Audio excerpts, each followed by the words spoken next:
एक न एक दिन कांग्रेस के जो बब्बर शेर हैं उन्हें पकड़ के जेल के अंदर डाल देंगे। दूसरों को जेल भेजने की धमकी देने वाले राहुल गांधी 2 दिन पहले लखनऊ से बेल लेकर लौटे हैं। अब उनके जीजा और देश की जमीनों को अपनी जायदाद मानने वाले दामाद रॉबर्ट वाड्रा के अंदर जाने की घड़ी आई है। ईडी ने गांधी परिवार के लाडले दामाद के काली डील्स को लेकर एक चार्जशीट दाखिल की है। मामला 2008 से 12 के बीच हरियाणा में अवैध जमीन खरीद फरोख्त से जुड़ा है।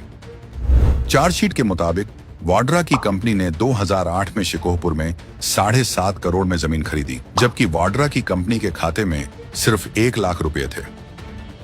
और फिर यही जमीन बाद में डीएलएफ को 58 करोड़ में बेच दी, यानी 5 साल में 5 गुना मुनाफा। ये व्यक्ति जो है ये एक भ्रष्ट व्यक्ति है।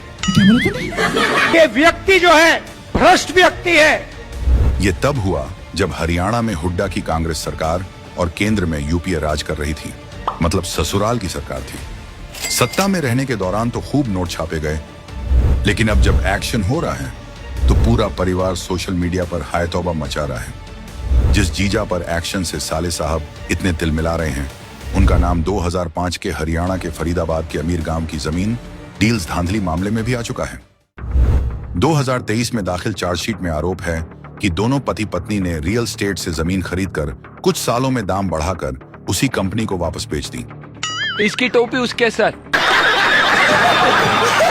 और इससे हुए फायदे से लंदन में अपनी एक प्रॉपर्टी का रिनोवेशन करवाया। तब चार्जशीट में प्रियंका गांधी का भी नाम आया था।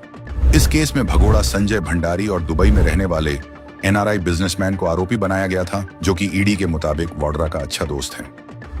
वाड्रा पर 2011 में राजस्थान में गहलोत सरकार के दौरान बीकानेर में विशाल बंजर भूमि कुछ हजार रुपए प्रति बीघा खरीदकर उसे भारी भरकम पैसों में बेचकर बम्पर मुनाफा कमाने का आरोप है, जबकि वो जमीन बेची ही नहीं जा सकती थी।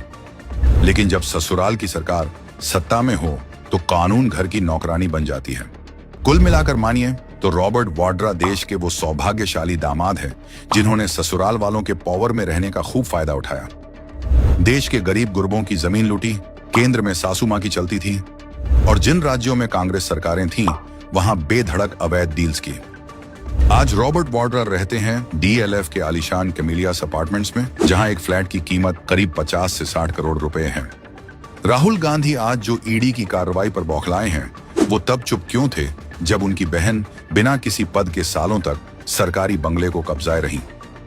जब उनके जीजा ने करोड़ों की जमीन डील्स किए। ईडी की चार्जशीट न सिर्फ गांधी वाड्रा के काले कारनामों का कच्चा चिट्ठा है, बल्कि इस बात का सबूत है कि कैसे एक परिवार देश की जमीन को अपनी जागीर समझा और सत्ता में रहकर भ्रष्टाचार किया।